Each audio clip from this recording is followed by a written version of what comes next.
Please welcome Ralph, Art, and Dale to the S4 main stage.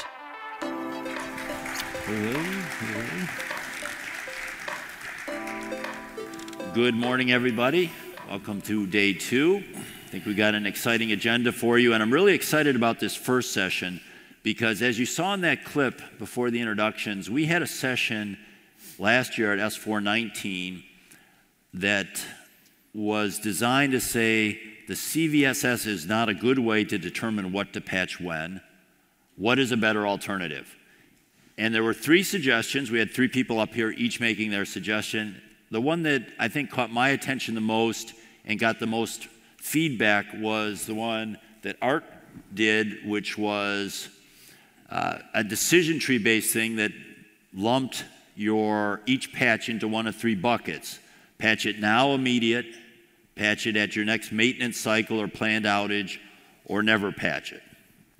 And that was really intriguing, but it just kind of died there. Everyone said, yeah, that's a really good idea, as always, and if you think back to my mini keynote, we're actually talking about moving things forward. So I wanted to see if we could push this idea forward and find a way to actually try this.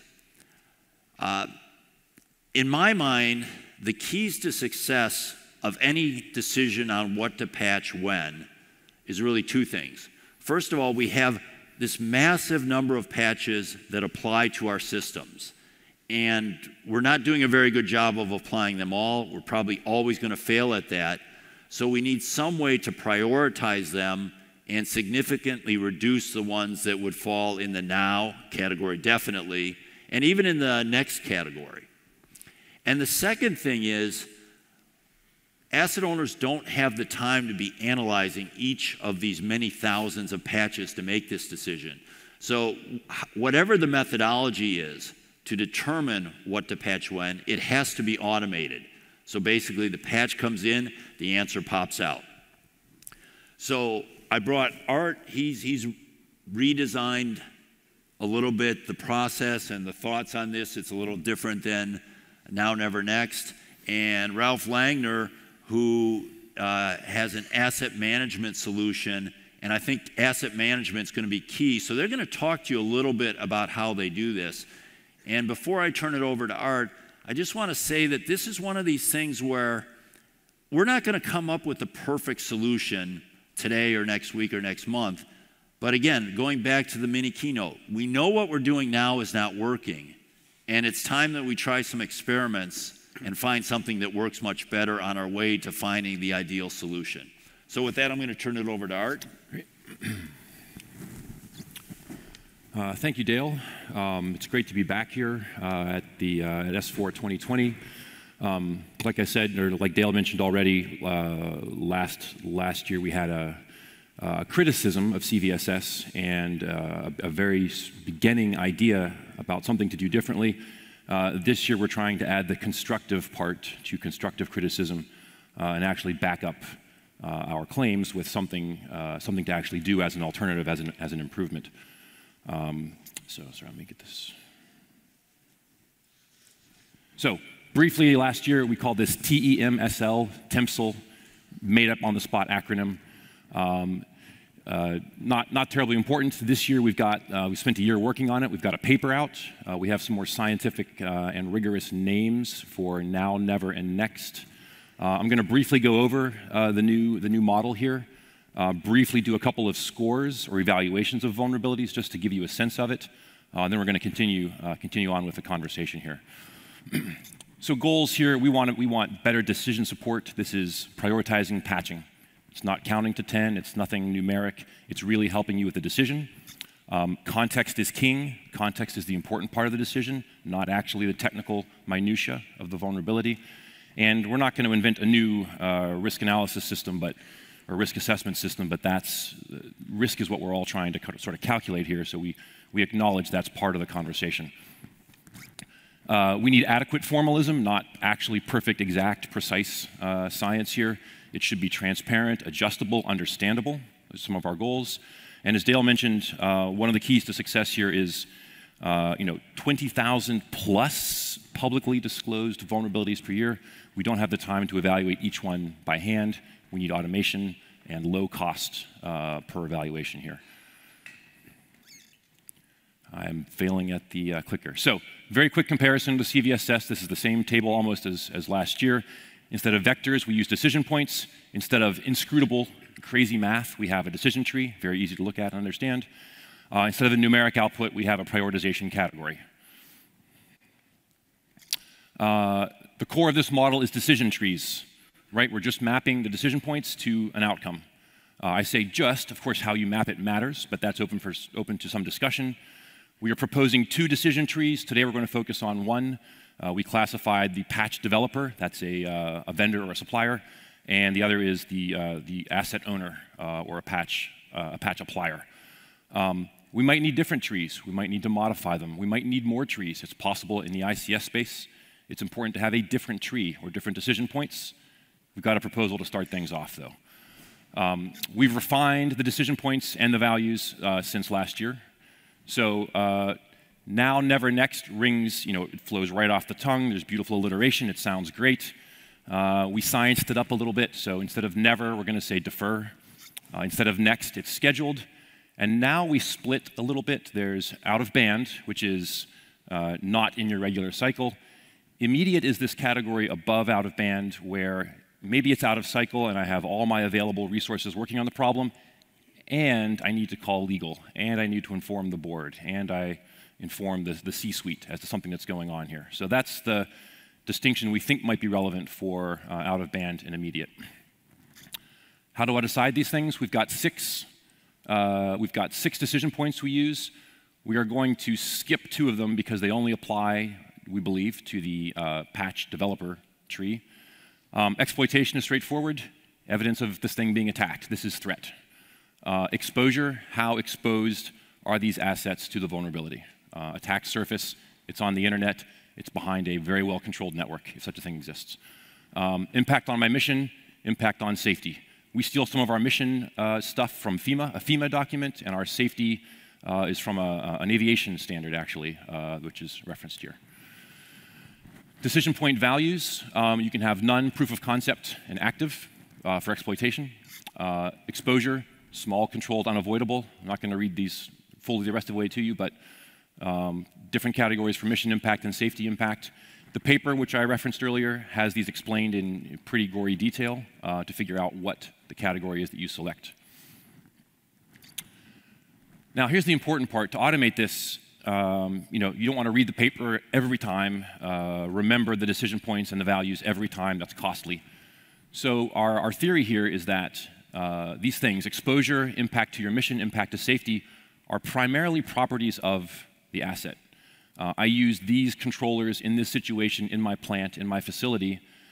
Once you have that information recorded, or if it's provided to you by an asset management system, that's more or less set for every vulnerability. Yes, you might have to tweak it here and there, but those are primarily properties of the asset and how you're using it. They don't have to change per vulnerability. That's a big win, 3 out of 4 provided by asset management. Exploitation and threat, you may need a threat feed. We have a very low bar for threat feed. We publicly look at exploit database, we look at GitHub, we look at Metasploit. If there's POC in there, that's the middle category, and if you're getting credible reports or you're seeing IDS hits for attacks against you, you're in the higher category. I'm going to run through quickly a couple of vulnerabilities just to show you what the evaluation would look like. I had to make some assumptions here about the context. I am not in the ICS space during my day job. I had made some assumptions about how important the mission or safety impacts would be to certain assets. But just to give you an idea here, there's some comparisons with the stakeholder-specific system versus CVSS.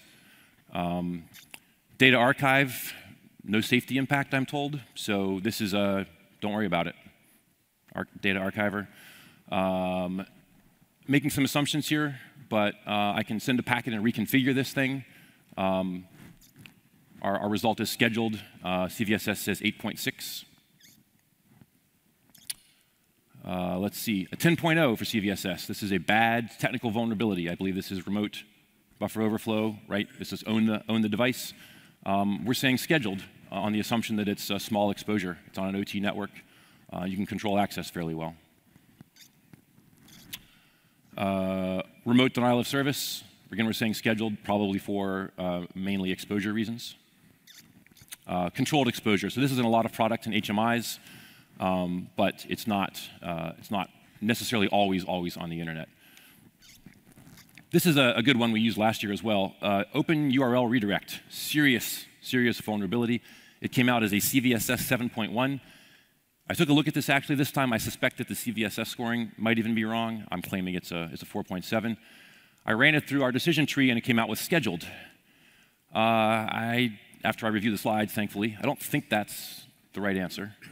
So assuming that a controller by default has a high mission and safety impact, reviewing this, I would suggest that this particular vulnerability in this controller, these controllers, does not have the mission and safety impacts that the controller might all by itself due to the nature of the vulnerability. And that takes us down to defer, which I believe is the proper answer. Scheduled, and I want to make sure I get to a classic out of band here. So active exploitation, things on the internet, reasonably high mission impact. This is patch out of band, which is probably close enough to the CVSS score as well. So quick sample of the scoring. The other quick takeaways are decision tree, we believe, is a sound model here. The details of those trees or the need to create others is yet undetermined. We are very interested in testing and experimentation to figure out if this thing is valid or not. And the good news for automation and low cost per evaluation is a lot of the context can be stored in an asset management system, and that's readily available for every vulnerability, and that's saving you lots and lots of effort on a per vol evaluation. So, thanks. Okay. He has one. He's all set. Can we put up Ralph's slides?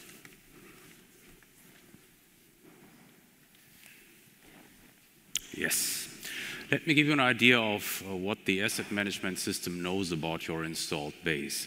What you see here is a device profile of one specific device, in this case a Windows machine, and the graph that you can see is just the patch history of that device. So if you look close enough, you would see that patching pretty much stopped before 2017. That already tells us something. And for the patch events, for the earlier patch events, you can see the number of patches that were applied.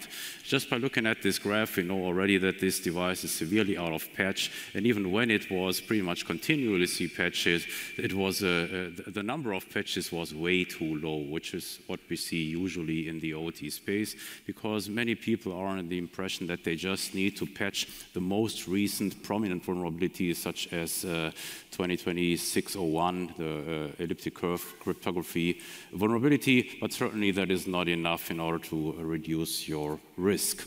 Below that graph, you can see the list of all the unpatched vulnerabilities for this specific device. You can also do that at a higher level for all your devices. This is the list that you see in the background. And in the foreground, what you see there is a visualization of all those unpatched vulnerabilities of your installed base, where the size of the rectangle represents the number of vulnerable systems, the color of the object represents the CVSS base score, and the third dimension represents device criticality. And now we are entering this contextual territory. So what you want to know is where are my devices, my vulnerable devices, where the patch gives me more value for the money. And that would certainly be those devices that are critical. Now, as Art has put it, he was talking about safety and mission impact, and we use the umbrella term criticality for those, whereas you can then qualify criticality dimensions, and one criticality dimension would be safety impact. What you see here is a vulnerability profile where the asset management system shows you for this particular vulnerability, you get all the additional information like CVSS vector, etc. But you also get the list of affected devices and their location. And what you can see here is that the asset management system knows that one of these devices in that list has been patched already. This shows up in that white line, and the other devices are not patched yet. Then we have some statistics, as you would expect it in a dashboard. And those numbers, if you look closer, they are going to be a shocker for everyone who starts playing around with an asset management system. You have so many more vulnerabilities than you would imagine, and the asset management system tells you the story. So, for example, in the widget on the upper left, we are informed that we have more than 30,000 critical vulnerabilities. We have more than 400,000 high-severity vulnerabilities in our installed base. And after you have seen those numbers, some of you might just need maybe a shot or something, or Baldrian. But those are the real numbers. So we are going from fantasy to reality. And then the question is, what are you going to do about that? After you have seen these numbers. This is a protection dashboard that gives you an idea on how you have succeeded so far with your patching.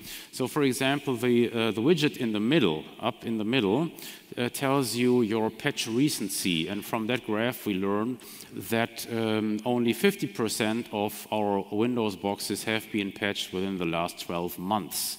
Probably not a number that we would have expected or that we would like to see. And by the way, all those numbers are not just completely made up, they come from real-world data.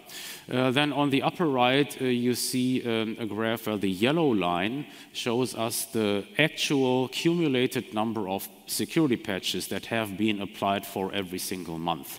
Also, this is quite interesting because let's just say after you have done your analysis, your plan is to patch, let's just say, 2,000 vulnerabilities within the next 3 months.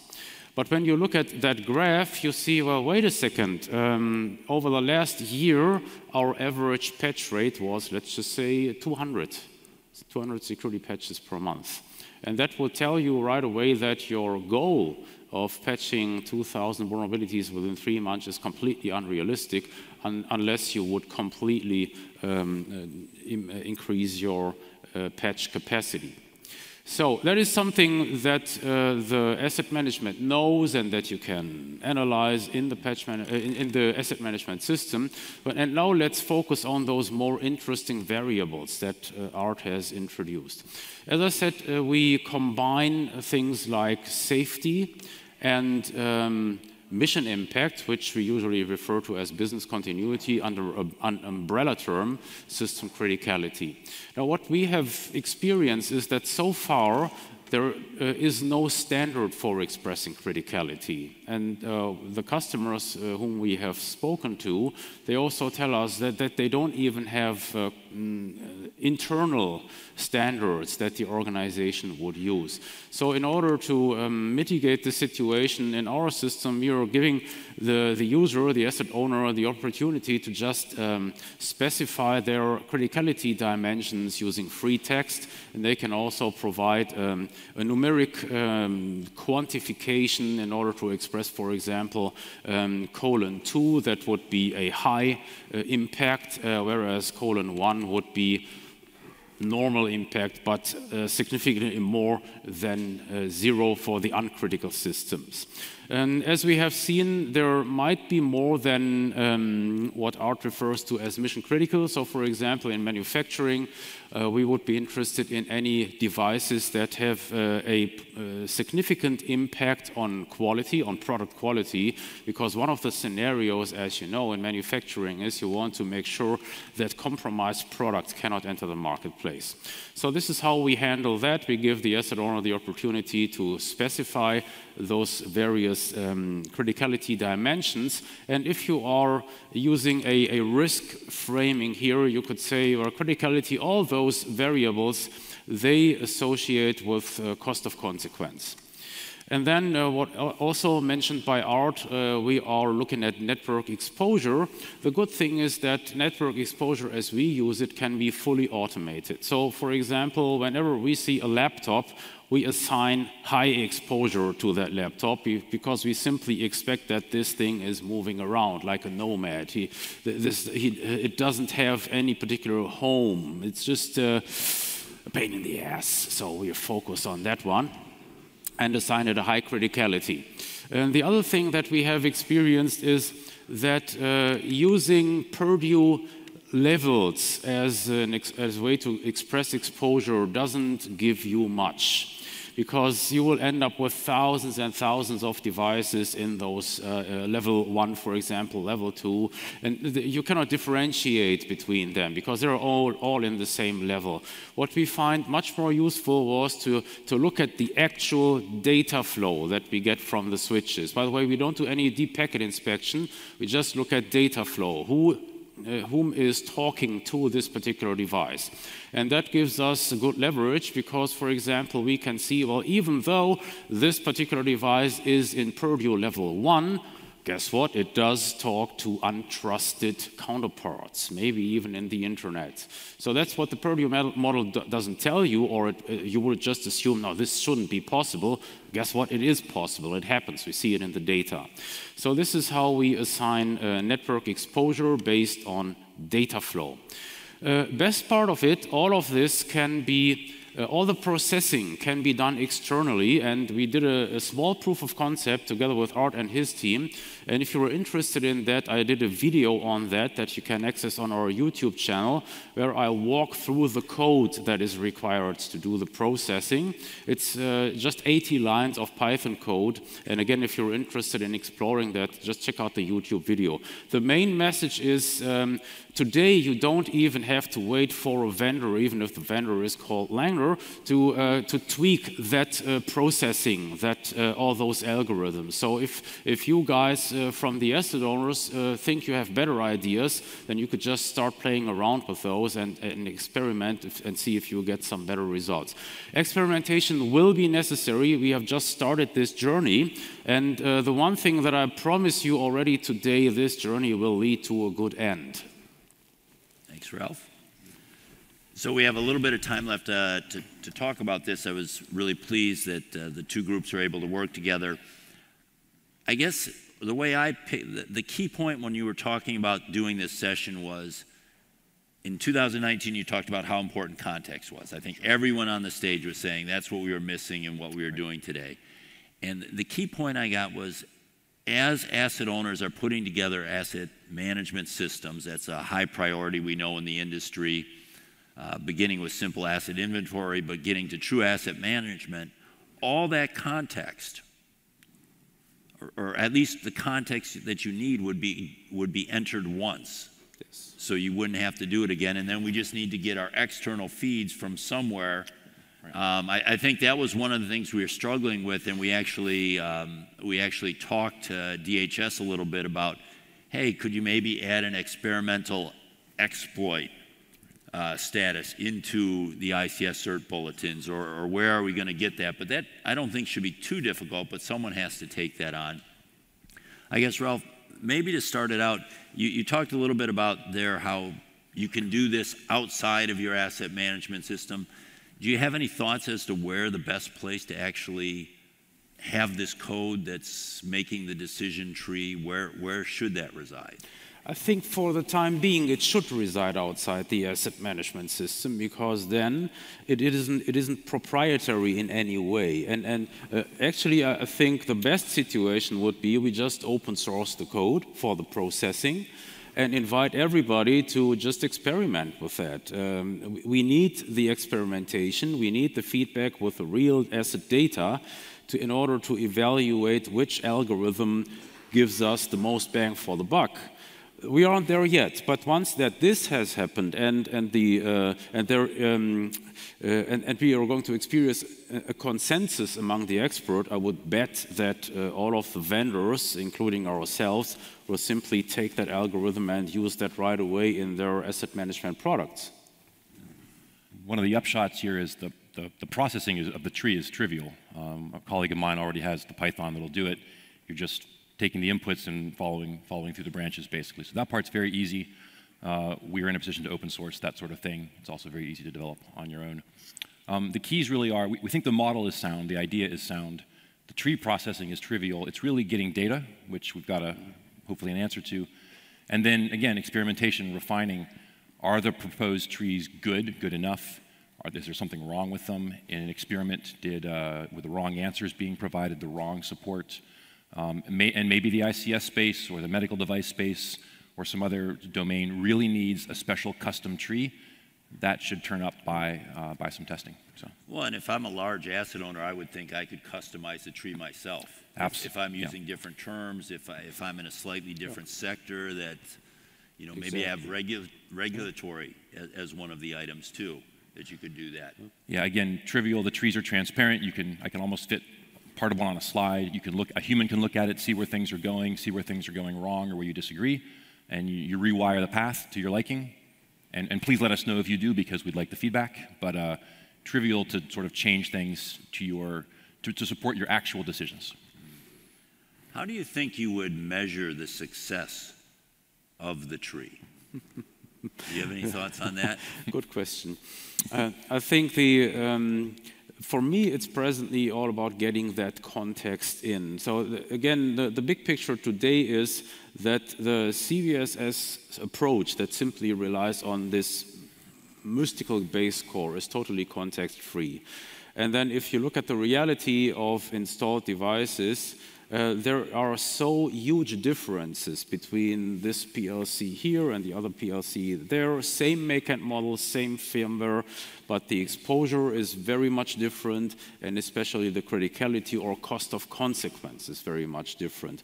So what I would expect is that when you do a review of the results that this algorithm tells you, then that subject matter experts will be able to say right away, yes, this gives us much more leverage because we can clearly see that those high-risk devices, and just by taking exposure and cost of consequence into the equation, that we managed to protect much more of these high-risk devices than in earlier times. In earlier times, we have been wasting our valuable patch resources on those insignificant devices that you can use a shotgun and simply blow those systems away and nothing critical would happen. So presently, this is how I see it. We are wasting valuable patch resources, and this must change. When you were up there talking, you were talking about the example where someone was applying, I think you said 200 patches a month or something like that. I would almost think another metric would be how good your funnel is. Like if you've got 1,000, can you get down to 200? Does your funnel get you down to a number that you can handle, and then are they the right 200? Well, I would disagree here because limiting the number that drops out of the funnel, that's not difficult. That's easy to do. Sure. I mean, you just tweak the math, right? So if you want to, you can change the algorithm so that only one CVE drops out, one vulnerability at the end of the month, but certainly that should not be your goal, right? Well, to a certain extent, but if you're limited at what you can accomplish, if you only have so much resources to throw at, I mean, ideally you'd fix everything, we'd all have perfect security, but if I say, I only have this resources, I want to apply those the best I can, and I would probably say, at least my measurement would be, am I limiting it to the number that I can handle, and then doing some checking, are those the right ones? So I expect this to happen. So first, I think nobody in this audience is actually thinking that they could patch all the vulnerabilities. We are past that. Trust me, you can't. It's just too much. It won't happen. So, but we are beyond that. So the question is, what gives me the most protection level for the stuff that I can do? Right. But what I expect to happen is the following. Once that people are starting to use this process, they start to take in context, criticality, and exposure. They are seeing some metrics that make sense. then they will realize and they will be able to communicate to management, you know what, now we are actually getting somewhere, which presently is not the case. So presently it's very difficult to go to management and tell them, you know, we need to double our resources for risk mitigation because we can only apply 200 patches per month and that's not enough. And usually this is just shrugged off by management because they don't see the value. However, if you go to management with some good data and tell them, you know, I would argue that we step up our game here because look at all those really critical systems. You know, we are talking about engineering systems for safety controllers. We are talking about devices with high exposure. Then you have much more beef that you can give to management. I think this is going to change the game. Art, why don't you, if you want to, you don't have to, but you can weigh into the metric question, how we're going to measure our success on this. But then also, maybe to close, tell people if they're interested in doing this, how would they actually engage with CERT, whether you're a vendor that makes a product like Ralph does, or whether you're an asset owner who says, hey, I want to try this on my own. I have an asset management system. Sure, thanks. So, you know, super briefly, my gut is that the CVSS distributions, right, limited technical base severity are skewed to the highs and the criticals. I would expect that to look different under our regime, but that's a foregone conclusion. I don't want to make that assessment. Ralph is correct. We want to see what the actual criticals and out of bands are before we decide sort of what the answer is. And that may be an argument that we need more patch resources or less, but don't jump to the conclusion. See what it tells you first.